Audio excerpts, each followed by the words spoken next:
вообще можно быть к этому готовы? Мы действительно готовы к ядерной войне? Ну, с военно-технической точки зрения мы, конечно, готовы. Они у нас постоянно находятся. Well, Vladimir Putin has given another interview to state media.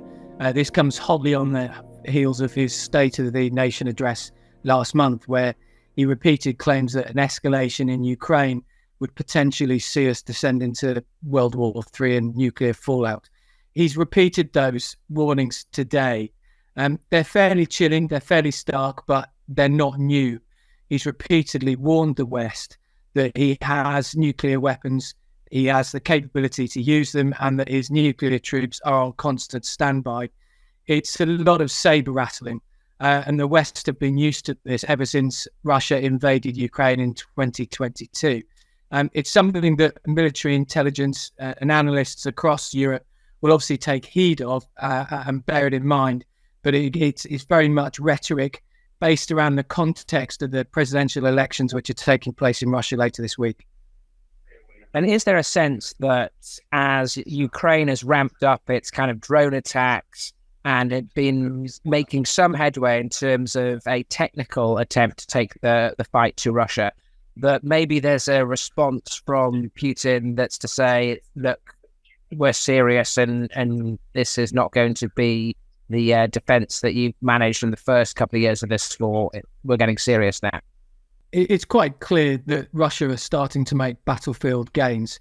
So I think Putin's eye is very much on the West and the West's reaction to that. What will they do next? The key question is, do they increase the amount of weapons that they're sending to Ukraine? There's huge question marks over that. We've seen the French President Emmanuel Macron suggest that troops actually should be deployed to Ukraine. That would be the starkest of escalations that we have seen. And I think Putin is very mindful of that. And so each time he mentions the use of nuclear weapons, it is a warning to the West not to cross that red line. If I can just quote one of the sentences that he gave to state media this morning, he actually says, the nations that say they have no red lines regarding Russia should realize that Russia won't have any red lines regarding them either. He goes on to say, weapons exist in order to use them, and we have our own principles. He's essentially laying down his red line for the West. He is the person who's doing the saber rattling. There is no excuse for that. That's irresponsible of him. And actually, all that needs to happen to resolve this is he needs to drive back east and get out of a democratic country that he decided to invade 2 years ago. And that is the way to bring this whole thing to a conclusion. But it is absolutely irresponsible of him to talk about nuclear weapons in that way. Everyone agrees. It's just unnecessary and escalatory. These are very dark times for us. This interview was only hours before Leonid Volkov was brutally beaten on Tuesday. On the same day as he spoke to Reuters, the longtime aide of Russian opposition leader Alexei Navalny was allegedly attacked with a hammer in Vilnius, Lithuania. Police fenced off his home and were seen searching the grounds late at night. A former Navalny spokesperson said someone broke a car window, sprayed tear gas in Volkov's eyes, and hit him with a hammer. Volkov spoke about Russian leader Vladimir Putin to Reuters before the attack. So historically, Putin is weak because his regime is not based on institutions, on any solid base.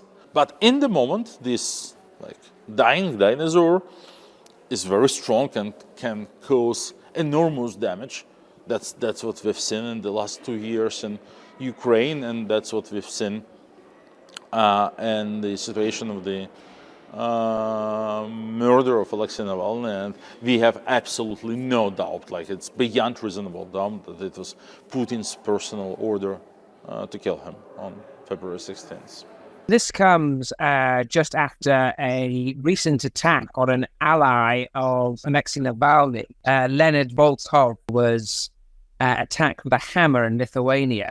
Is there a sense that both in terms of a nuclear arsenal, but also in terms of his agents on the ground, that Putin is setting out his stall to clamp down on opposition wherever it may appear? I think this is very much a symptom of his leadership. We've seen this repeatedly over the years. I don't think it's anything new. He's targeted his political opponents. He's targeted military leaders who have failed him. I lost count of the number of Russian leaders who have fallen out of windows or been killed in car crashes. So I think this is part of the Vladimir Putin book of leadership, and this is how he controls Russia. So in terms of the attack on Leonid Volkov, it's very, very similar to what he's been doing to any of those who challenge him or seek to challenge his authority in Russia. And we saw it with Alexei Navalny when he was poisoned a few years ago, and obviously his death very recently, which the West have put very firmly at Vladimir Putin's door. And how do you see the upcoming elections, particularly the US election, as playing a part in how Putin strategizes over the next weeks and months? It's obviously clear that Putin will have a very close eye on the US presidential elections. He previously, when Trump was president of the US, he had meetings with Trump. Trump was quite complimentary of Putin. So if Trump does succeed in winning another term in office in the US, it's possible that he may well push for less military aid being sent to Ukraine and a closer alignment with Putin, because he's very fond of those hard-men-style leaders. You know, look at Kim Jong-un and Putin. So I think Putin will have a very close eye on the US presidential election, and his preference would obviously be a Trump regime. Вообще можно быть к этому готовы. Мы действительно готовы к ядерной войне. Ну, с военно-технической точки зрения мы, конечно, готовы. Они у нас постоянно находятся в состоянии боевой готовности. Это первое. А второе, и это тоже вообще признанная вещь, наша триада, ядерная триада, она является более современной, чем любая другая триада. А таких триад только вот у нас, да, американцев, на самом деле. И мы здесь продвинулись гораздо больше. У нас она более современная. И вся ядерная составляющая. В целом по носителям и по зарядам у нас примерный паритет, но у нас более современная. Но это знают все. Специалисты все знают. Но это не значит, что мы должны меряться количеством носителей и боезарядов. Но знать об этом нужно.